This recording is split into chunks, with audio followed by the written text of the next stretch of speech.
আমাদের আন্ডারে যে 12টি পেট্রোল পাম্প আছে, রাজশাহীতে জেলায় 64টি পেট্রোল পাম্পের মধ্যে 12টি সীমান্তবর্তী, সেইটার ব্যাপারেও আমরা নজরদারি করছি। দেশের বর্তমান পরিস্থিতিকে ঘিরে সম্ভাব্য সংকট মোকাবেলায় রাজশাহীর সীমান্ত জুড়ে নজরদারি ও তৎপরতা জোরদার করেছে বাহিনী। রাজশাহী ব্যাটালিয়ন জেলার সীমান্ত এলাকায় অবস্থিত 12টি পেট্রোল পাম্পে নজরদারি বৃদ্ধি করেছে। এছাড়াও রবিবার থেকে রাজশাহী রেল স্টেশন সংলগ্ন পদ্মা ও যমুনা ওয়েল ডিপো এলাকায় চেকপোস্ট পরিচালনা শুরু করেছে।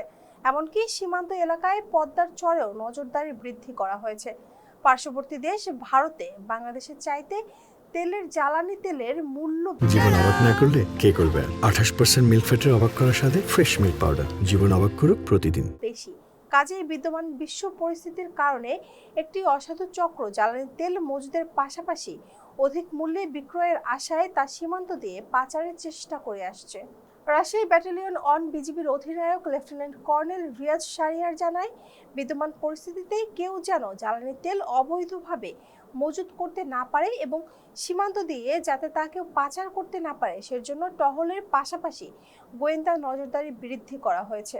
এছাড়াও রাজশাহীর স্থানীয় প্রশাসক ও অন্যান্য আইনশৃঙ্খলা বাহিনীকে সর্বসাধারণের সহযোগিতা করছে বলে জানায় বিজিবি। এতক্ষণ সাথে ছিলাম আমি শম্পা আক্তার।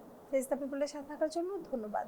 জীবন অবাক না করলে কে করবে? 28% মিল্ক ফ্যাটের অবাক করার সাথে ফ্রেশ মিল্ক পাউডার। জীবন অবাক করুক প্রতিদিন।